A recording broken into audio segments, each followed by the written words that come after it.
In What's To BGA brings you Welcome to the Moon, a flip and write sequel to the really well acclaimed Welcome to.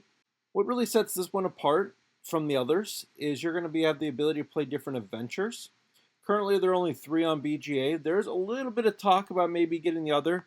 There are 8 in total, but right now we're just looking at the 3. And then, depending on how well it goes, I'm sure how popular the game is, whether we'll get the other ones. They're all different, so it's going to take a lot more work, I'm sure, to get another map or another adventure. It's not just as easy as move the circles around. There's a lot of different stuff going on to that. The game came out in 2021. You see you can play solo or up to 6 players. Pretty well received, 7.9 with a lot of ratings. Weight at 2.46.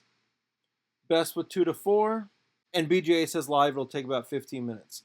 This one is one that works pretty well in turn-based. The reason for that is, especially in 2 players, once I play my turn, my opponent has already played his turn, so I'll see what happens, and then I get to play another turn. You'll see on the left side here, you're going to pick the card, icon card. You see in the back of the number card here, it actually tells you what's coming up next, so you can plan a little bit ahead. But then you have your rocket here. You can look at your opponent's rocket as well by switching back and forth. But in this simple mission, teach you kind of how to play, you're just going to fill up the tracks. When you fill up the track, you're going to pick a card and number, and you're going to match the track it goes in. So here, the astronauts can go in one of these 2 rows. On the left side here, you need to start with low numbers and work your way up. So there I picked the 4 in the astronaut, and then I place it there because it's a pretty low number. The range of cards is 2 through 15, with the middle number cards being more common. So 4s are pretty good for a low one. Then you're going to fill up each row. When you fill up sections of a row, so here on the water, you see there's 2 over here and 3 over here divided by this wall. If I was to complete these 2 sections here, I would activate these symbols above it. There are some goals you're working towards. In the first game here, you want to be the first astronaut to complete the 3 top rows. This one here is just completing the energy floor. And this one here is getting 10 X's across your rocket. Now there's a row at the very bottom in this mission. This is a wild row, and any symbol can be used in this row. Now here, I've completed this small section of water. So I scribbled off the 2 rocket, and you can see I filled in 2 rockets here.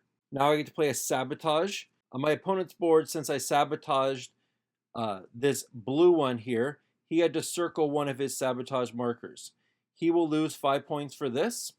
Also, take notice that when I cross it off on my board, it actually crosses off on his board too. Each sabotage marker can only be used by 1 player. So it's a little bit of race to get those ones done first. When you cross off the X, you get to add an X anywhere. An X means this spot is filled, so therefore you can go on to higher numbers. So if this row went higher, then I could put a 6, 7, or so on. But since I put an X there, it allows me to do a chain reaction, and now I gain 3 more rockets. I gain another X, and then finally I gain this little arrow. What this arrow does is you're going to fill in an arrow here above these rockets. So if you look here, this rocket has an arrow that is not filled in. When you fill out this row, this rocket will not activate for its 3 points unless it has an arrow like this. Okay, so this game ends as soon as a player launches a rocket, which is getting all the way to the 135. All these rockets marked off, as well as any error ones marked off as well. You will then launch your rocket.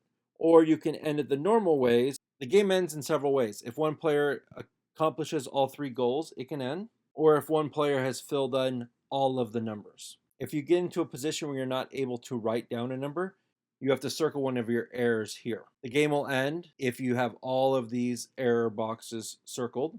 Overall, I like this one. I think it's fun, fast-paced, plays great both live and turn-based. I'll give it an 8.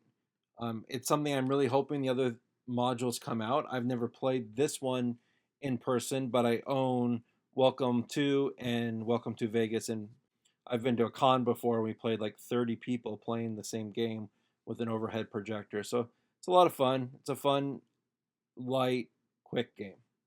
Well, I've been the Digital Board Gamer. Good luck and have fun.